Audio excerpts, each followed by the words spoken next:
हमने शहर को दी एक नई पहचान, हम हैं सिंघानिया बिल्डकॉन।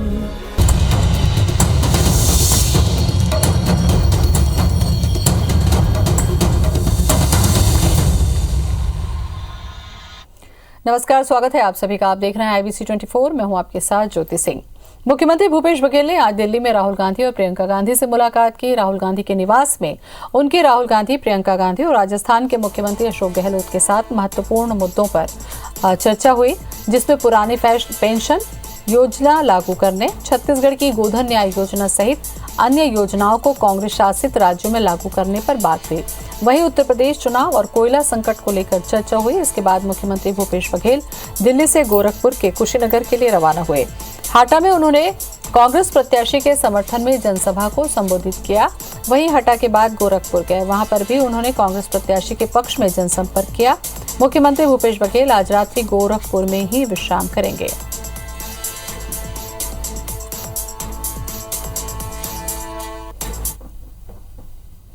यूक्रेन से भारत लौटे छत्तीसगढ़ के 6 छात्रों से मुख्यमंत्री भूपेश बघेल ने दिल्ली स्थित छत्तीसगढ़ सदन में मुलाकात की और उनका हालचाल जाना।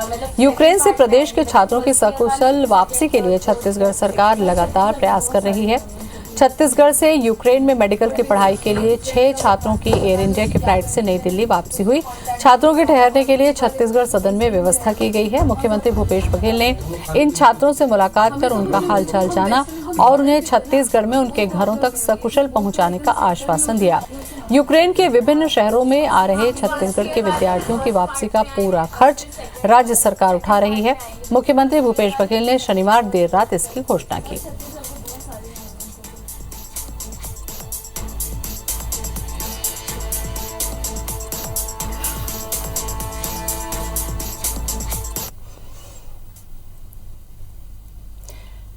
रूस के बढ़ते तेवर और यूक्रेन में कर्फ्यू के माहौल के बीच छत्तीसगढ़ में कई छात्र अब भी वहां पर फंसे हुए हैं। वहीं जिले में MBBS की पढ़ाई करने गए करीब 100 से ज्यादा छात्रों के माता पिता चिंतित हैं। कई स्टूडेंट माता पिता से वीडियो कॉल के माध्यम से संपर्क कर रहे हैं। सभी बंकरों के अंदर रह रहकर अपनी सुरक्षा कर रहे हैं। वहीं पेरेंट्स का कहना है कि एम्बेसी से उन्हें कोई मदद नहीं मिल पा रही है, बल्कि एम्बेसी उनके बच्चों को वहां से हटने के लिए मजबूर कर रहा है। इधर बैकुंठपुर जिले के चिरमिरी की रहने वाली पूजा घोषाल यूक्रेन में पढ़ाई कर रही है, जो कि बॉर्डर पार कर रोमानियम में फंसी हुई है। पूजा के साथ चिरमिरी नगर निगम के 4 और मेडिकल छात्र यूक्रेन में फंसे हुए हैं, जिनकी सलामती के लिए परिजन लगातार इंडियन एम्बेसी से गुहार लगा रहे हैं।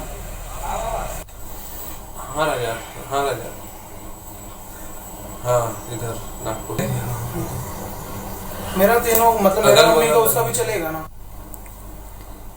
तो लगातार जो फंसे हैं छात्र वो गुहार लगा रहे हैं उन सकुशल वापसी के लिए।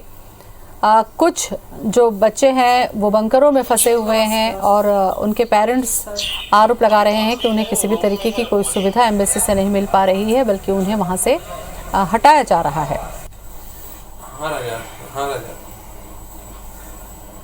इधर नागपुर मेरा तीनों मतलब मेरा मम्मी का उसका भी चलेगा ना।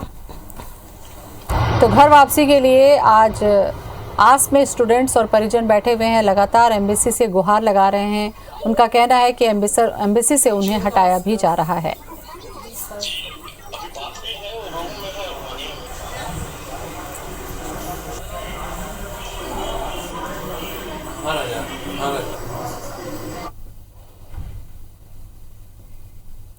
और इस वक्त बड़ी खबर रायपुर से। यूक्रेन से पहुंचे हैं छत्तीसगढ़ के 6 छात्र।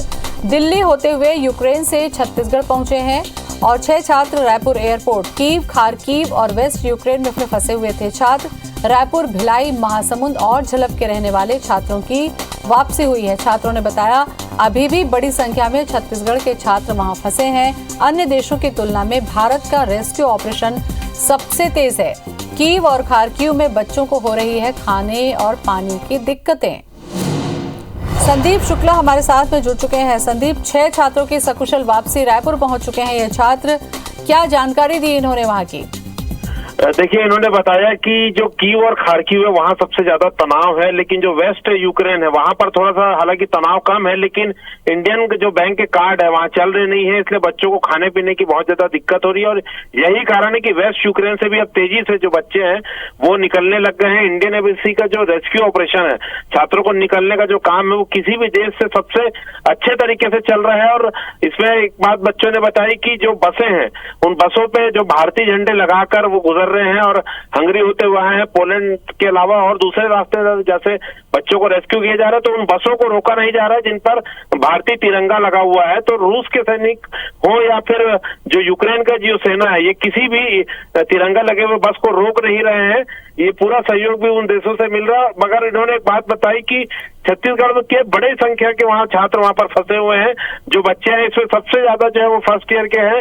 इसके अलावा जो 6th ईयर तक के बच्चे वहाँ पर इन्होंने बताया कि फंसे हुए 6th ईयर के भी बच्चे वहाँ पर फंसे। तो बहुत बड़ी इनकी संख्या और ये इनको खाने की और पानी की सबसे ज्यादा दिक्कतें हो रही है। हालांकि एम्बेसी पूरा प्रयास कर रही है, लेकिन देखिए ज्योति, इसमें सबसे बड़ी समस्या है कि इन्होंने ये भी बताई कि जो यूक्रेन है उसने 60 साल के जो कम उम्र के जो भी मर्द हैं उनको सेना में शामिल कर लिया है, जिसके कारण बसों के ड्राइवर नहीं मिल पा रहे। तो एक बहुत बड़ी समस्या ये भी ट्रांसपोर्टेशन की आ रही है कि बस के जो ड्राइवर है वो नहीं मिल पा रहे। जितने भी 60 साल से कम उम्र के जो वयस्क है, मेल है, मर्द है, उन्हें जो है वो सेना में शामिल कर लिया जा रहा है यूक्रेन के द्वारा। तो इसलिए जो है ड्राइवर नहीं मिल पा रहे, लेकिन फिर भी जो है रेस्क्यू जो इंडिया का है सबसे तेज चल रहा है। एक दिक्कतें जो आ रही है जो वेस्ट यूक्रेन और उससे पीछे का जो भाग है वहां बताया जा रहा है कि तनाव कम है, लेकिन इंडियन एम्बेसी ने इन्होंने ये भी बताया कि इंडियन एम्बेसी ने हालांकि पहले बताया था कि आप यहाँ से निकलिए और देश पहुंचिए, तो कई लोगों ने इसे हल्के में लिया। बहुत सारी यूनिवर्सिटीज है वो बोलती रही कि भारत का रेस्क्यू ऑपरेशन सबसे तेज है। 6 छात्र सकुशल रायपुर पहुंच चुके हैं। बहुत बहुत शुक्रिया आपका संदीप जानकारी के लिए।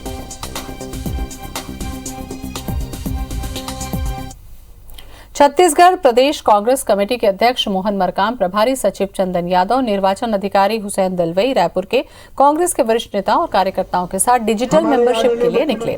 उन्होंने रायपुर के बैरन बाजार स्थित वरिष्ठ कांग्रेसी नेता उमर श्रीवास्तव के निवास में आयोजित कार्यक्रम में आसपास के कई लोगों को पार्टी की सदस्यता दिलाई। वहीं छत्तीसगढ़ में सदस्यता अभियान और संगठन चुनाव की तैयारियों की समीक्षा करने पहुंचे निर्वाचन अधिकारी हुसैन दलवाई ने कहा कि सदस्यता अभियान को लेकर कांग्रेस में अच्छा उत्साह देखने को मिल रहा है। यही वजह है कि अब तक 7 लाख से ज्यादा सदस्य बनाए जा चुके हैं। डिजिटल मेंबरशिप जोरों से चल रही है। हम हर जिलों में जाकर सदस्य बनाएंगे। जो जिस तरह का उत्साह यहाँ दिखाई देता है, पहले ही उन्होंने 7 लाख तक बनाया हुआ है। हर जिले में हम लोग भी जाने वाले हैं और ठीक ढंग से 10 लाख का ये लोग बोल रहे हैं, 10 लाख से भी ज्यादा होगा और बिल्कुल पूरे देश में 1 नंबर छत्तीसगढ़ रहेगा। छत्तीसगढ़ विधानसभा अध्यक्ष चरणदास महंत और कोरबा सांसद ज्योत्सना महंत एक दिवसीय दौरे पर गौरेला पेंड्रा मरवाही पहुंचे। उन्होंने संत बाबा गाड़गे समाज के कार्यक्रम में शिरकत की। गौरेला के टिकरकला में आयोजित मुख्यमंत्री कन्या सामूहिक विवाह समारोह में शामिल हुए। 110 जोड़ों का विवाह कराया गया। महंत दंपति ने नवविवाहित वर वधुओं को आशीर्वाद प्रदान किया। इस दौरान उन्होंने कहा कि शादी में होने वाले बेतहाशा खर्च को देखते हुए सरकार ने इस प्रकार के विवाह समारोह की शुरुआत की है।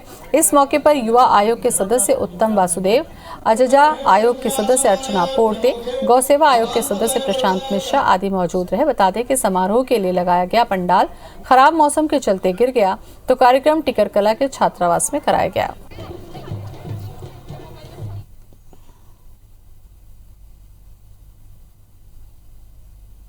हम लोग आज मुख्यमंत्री कन्या विवाह योजना में आए हैं और मैं इस बहाने सभी बच्चों को जिनकी शादी हुई है उनको आशीर्वाद देता हूँ। जो सोच भूपेश बघेल जी ने कन्या विवाह के नाम से किया है, उन बातों का ख्याल हमको, अधिकारी को, हमारे कार्यकर्ताओं को रखना मेरा ये। ताम्रध्वज साहू ने ऑल इंडिया कांग्रेस कमेटी के पिछड़ा वर्ग के राष्ट्रीय अध्यक्ष पद से इस्तीफा दे दिया। उन्होंने 12 फरवरी को राष्ट्रीय महासचिव केसी वेणुगोपाल को अपना इस्तीफा दिया, लेकिन इसे 25 फरवरी को सार्वजनिक किया गया। इस्तीफा देने के बाद पहली बार मीडिया से बात करते हुए साहू ने कहा कि छत्तीसगढ़ में मंत्री का पद होने की वजह से दूसरे राज्यों में गतिविधियों में बढ़कर चढ़कर हिस्सा नहीं ले पा रहा था, इसलिए मैंने खुद ही इस्तीफा देने का प्रस्ताव रखा था। लेकिन कोरोना की वजह से काम प्रभावित न हो इसलिए इस्तीफा नहीं सौंपा था। इस्तीफा देने के बाद अब नए अध्यक्ष की नियुक्ति हो गई है। मुझे उम्मीद है कि नए अध्यक्ष मुझसे बेहतर काम करेंगे। एक स्टेट आना जाना तो संभव है, पर भारतवर्ष के सारे स्टेट में दौरा करना मेरे लिए संभव हो नहीं पा रहा, तो इसीलिए मैंने अभी रिज़ाइन किया है। नई नियुक्ति भी हो गई है। मुझे उम्मीद है कि मुझसे ज़्यादा बेहतर अच्छा काम वो लोग करेंगे। छत्तीसगढ़ में सरकार शराबबंदी से पहले नशा मुक्ति अभियान चलाएगी। इसके लिए सरकार के समाज कल्याण विभाग ने कवायद तेज कर दी है। राज्य और जिला स्तर पर नोडल अधिकारियों की नियुक्ति की गई है। अब हर गांव में भारत माता वाहिनी के गठन की तैयारी चल रही है। वाहिनी के गठन के लिए पहले चरण में 2000 से ज्यादा जनसंख्या वाले करीब 10,000 ग्राम पंचायतों का चयन किया जा रहा है।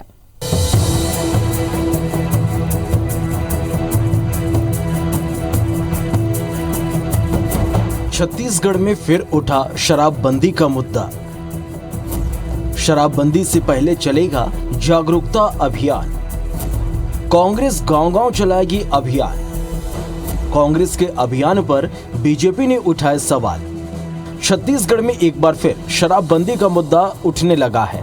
2018 के विधानसभा चुनाव के समय जारी किए गए कांग्रेस के घोषणा पत्र में शराबबंदी के वादे को लेकर विपक्ष लगातार सरकार को घेरती आई है। वहीं कांग्रेस शराबबंदी के अपने वादे पर कायम है। कांग्रेस का कहना है कि घोषणा पत्र में प्रदेश में पूर्ण शराबबंदी के साथ ही यह भी स्पष्ट रूप से लिखा गया था कि जो 5वीं अनुसूची की पंचायतें हैं वहां लोगों को जागरूक कर रायशुमारी कर ही इसे लागू किया जाएगा और इसको लेकर प्रदेश सरकार जागरूकता अभियान चला रही है। वहीं बीजेपी के आरोपों पर पलटवार करते हुए कांग्रेस ने भाजपा के लोगों पर अवैध शराब तस्करी का आरोप लगाया। देखिए, कांग्रेस ने 2018 के विधानसभा चुनाव के जन घोषणा पत्र में छत्तीसगढ़ की जनता से यह वादा किया था कि हम छत्तीसगढ़ को पूर्ण शराबबंदी की ओर ले जाएंगे। साथ ही हमने अपने जन घोषणा पत्र में यह भी कहा था कि जो 5वीं अनुसूची की पंचायतें हैं हम उनसे पूछकर छत्तीसगढ़ में पूर्ण शराबबंदी लागू करेंगे। छत्तीसगढ़ में बड़ी संख्या में 5वीं अनुसूची की पंचायतें हैं, उनकी सहमति के बिना यहाँ शराबबंदी नहीं लागू की जा सकती है। लेकिन यह आवश्यक है कि राज्य को शराबबंदी की ओर ले जाया जाए। इसलिए प्रदेश में शराब के खिलाफ जो शराब का जो दुष्परिणाम है उसके लिए जन जागरण अभियान चलाया जा रहा है। इसके साथ ही जो लोग नशे की गिरफ्त में आ गए हैं उनको उससे निकालने के लिए नशा मुक्ति केंद्र बनाया जा रहा है। आप देखेंगे किस प्रकार से भारतीय जनता पार्टी के नेता शराब तस्करी करते थे। लगातार रिकॉर्ड है, यदि अपराधियों की सूची निकाली जाए तो उसमें अधिसंख्यक नेता भारतीय जनता युवा मोर्चा से जुड़े हुए हैं। वहीं शराबबंदी को लेकर सरकार के अभियान पर बीजेपी का कहना है कि सरकार आम जनता के साथ बेईमानी कर रही है। सत्ता में आने से पहले कांग्रेस ने शराबबंदी का वादा किया था। दबाव बढ़ने पर वाहिनी बनाकर जन जागरण में आने की बात सरकार कह रही है। बीजेपी का कहना है कि लोगों में पहले से ही जन जागरूकता है। जागरूकता राजीव भवन से लेकर कांग्रेस के लोगों में फैलाने की जरूरत है। शराब के नाम पर भूपेश बघेल की सरकार एक्सपोज हो चुकी है आम जनता के बीच में। जो लोग सरकार में आने के पहले ये कहते थे कि हम शराबबंदी करेंगे, कोविड के समय जब शराब लोगों के स्वास्थ्य को खराब कर रही थी तब ये होम डिलीवरी कर रहे थे। आज ये वाहिनी चलाकर जन जागरण अभियान की बात कर रहे हैं। बड़ा आश्चर्य है। अरे जन जागरण की आवश्यकता सरकार के नुमाइंदों के बीच में कि शराब बंद होनी चाहिए। राजीव भवन से लेकर एआईसीसी के भवन से लेकर कांग्रेस के लोगों के बीच में जन जागरण की आवश्यकता है कि शराब बंद हो जाना चाहिए। और सबसे बड़ा दुर्भाग्य इस प्रदेश का और विशेषकर आदिवासी समुदाय का, आदिवासियों की आड़ लेकर उनके कंधे पर बंदूक रखकर कांग्रेस प्रदेश की संस्कृति को कहती है कि शराब यहाँ की संस्कृति है। इससे बड़ा दुर्भाग्य इस प्रदेश का नहीं हो सकता। मुख्यमंत्री भूपेश बघेल ने भी शराबबंदी को लेकर स्पष्ट कर दिया है कि शराबबंदी को लेकर लोगों में रायशुमारी की जाएगी। बिना जनता का मत जाने इसे लागू नहीं किया जाएगा। शराबबंदी छत्तीसगढ़ में नोटबंदी की तरह लागू नहीं की जाएगी। प्रिया पांडे के साथ bureau report IBC 24 Raipur. Jagdalpur में पुलिस ने संजय गांधी वार्ड की कांग्रेस पार्षद कोमल सेना को गिरफ्तार कर लिया है। पार्षद की गिरफ्तारी प्रधानमंत्री आवास दिलाने के नाम पर 25-25 हजार रुपए लेने के आरोप में हुई। बता दें कि इस मामले में संजय गांधी वार्ड के करीब 40 लोगों ने पार्षद पर ठगी करने का आरोप लगाया था और शिकायत की थी, लेकिन मामले में कार्रवाई नहीं की जा रही थी, जिसकी वजह से बीजेपी और वार्ड के लोग धरना प्रदर्शन कर रहे थे। पुलिस ने शनिवार शाम पार्षद कोमल सेना को गिरफ्तार कर लिया और जिला न्यायालय में पेश किया। न्यायालय ने आरोपी कांग्रेस पार्षद की जमानत अर्जी को खारिज करते हुए न्यायिक रिमांड में भेजने का आदेश दिया। कोर्ट के आदेश के बाद बीजेपी ने इसे सत्य की जीत करार दिया। इस बीच आरोपी पार्षद कोमल सेना की कोरोना रिपोर्ट पॉजिटिव पाई गई, जिसके बाद उन्हें मेडिकल कॉलेज जगदलपुर में इलाज के लिए भर्ती कर दिया गया। भानुप्रतापपुर में जियो नेटवर्क की स्थिति बेहद खराब है। दुर्ग कोंदुल तहसील क्षेत्र में जहां एक और मोबाइल उपभोक्ताओं की वृद्धि हो रही है, वहीं दूसरी ओर नेटवर्क कवरेज की समस्या जी का जंजाल बन गई है। क्षेत्र में पहले सिर्फ बीएसएनएल का नेटवर्क ही हुआ करता था, लेकिन साल 2017 में जब जियो ने दस्तक दी, तब लोगों में बेहतर कनेक्टिविटी की आस बढ़ी। बेहतर नेटवर्किंग से जुड़ने के लिए बड़ी संख्या में उपभोक्ताओं ने जियो को अपनाया। आज स्थिति यह है कि दुर्ग कोंदुल क्षेत्र में जियो के हजारों उपभोक्ता हो चुके हैं, लेकिन जहां तक जियो के नेटवर्क की बात करें तो इस क्षेत्र का उपभोक्ता इनकी सर्विस से परेशान हो चुका है। नेटवर्क की समस्या को सुधारने के लिए कई गांवों के उपभोक्ताओं ने जियो के नेटवर्क हेड को पत्र लिखकर जल्द ही सुधार कार्य करने की मांग भी की है। जियो नेटवर्क में तो बहुत सारी प्रॉब्लम है। नेटवर्क आता है तो फिर एक गाड़ी दो गाड़ी बताते हैं, लेकिन चलता नहीं, बात नहीं हो पाती, कुछ नहीं होता। जियो कंपनी को एक चिट्ठी भी लिखा है, लेकिन उनकी तरफ से अभी कोई रिस्पांस नहीं आ रहा है। अगर ऐसा ही चलता रहा, उनकी तरफ से कोई रिस्पांस नहीं आया, नेटवर्क यहाँ का उचित नहीं हुआ, तो हम लोग हमारी कंपनी में लगभग 250-300 लोग हैं, सबके सब अपना नेटवर्क पोर्ट करवा लेंगे अदर कंपनी में जियो से। छत्तीसगढ़ प्रदेश टेनिस संघ की तरफ से गोंडवाना कप टेनिस टूर्नामेंट का आयोजन 28 फरवरी से 4 मार्च तक किया जाएगा। यूनियन क्लब में राज्यपाल अनुसुईया उइके ने इसका उद्घाटन किया। ऑल इंडिया टेनिस एसोसिएशन की तरफ से ये टूर्नामेंट यूनियन क्लब से छत्तीसगढ़ क्लब में होगा। छत्तीसगढ़ प्रदेश टेनिस संघ के महासचिव गुरचरण सिंह होरा ने बताया कि Gondwana cup tennis tournament central India का सबसे प्रतिष्ठित टेनिस टूर्नामेंट है। इसमें देश के करीब सभी राज्यों महाराष्ट्र, उत्तराखंड, उत्तर प्रदेश, बिहार, तमिलनाडु, कर्नाटक, आंध्र प्रदेश, दिल्ली, तेलंगाना, ओडिशा, मध्य प्रदेश, बंगाल, पंजाब सहित छत्तीसगढ़ के खिलाड़ी भाग ले रहे हैं। फिलहाल 18 राज्यों में से 150 खिलाड़ियों की एंट्री आ चुकी है। Tournament men's and women's category में आयोजित किया जा रहा है। राज्यपाल अनुसुईया उइके ने टूर्नामेंट के लिए खिलाड़ियों और आयोजकों को बधाई दी। छत्तीसगढ़ में टेनिस अब क्लबों से निकल के गांव-गांव तक पहुंच गया है और उसका लाभ यहां के लोगों को मिल रहा है। इस अवसर पर मैं यही कहना चाहूँगा कि इस टूर्नामेंट के माध्यम से अच्छे खेल का प्रदर्शन देखने के लिए टेनिस खिलाड़ियों को छत्तीसगढ़ के मिलेगा। गोंडवाना ऑल इंडिया जो मतलब टेनिस एसोसिएशन बना है, निश्चित रूप से इससे माध्यम से कई खिलाड़ी ने देश और विदेश में जाकर नाम रोशन किया है और मैं चाहती हूँ कि छत्तीसगढ़ के जो हमारे खिलाड़ी हैं वो आगे बढ़े, देश और छत्तीसगढ़ का नाम रोशन करें। और इसी के साथ बुलेटिन में फिलहाल इतना ही। नमस्कार।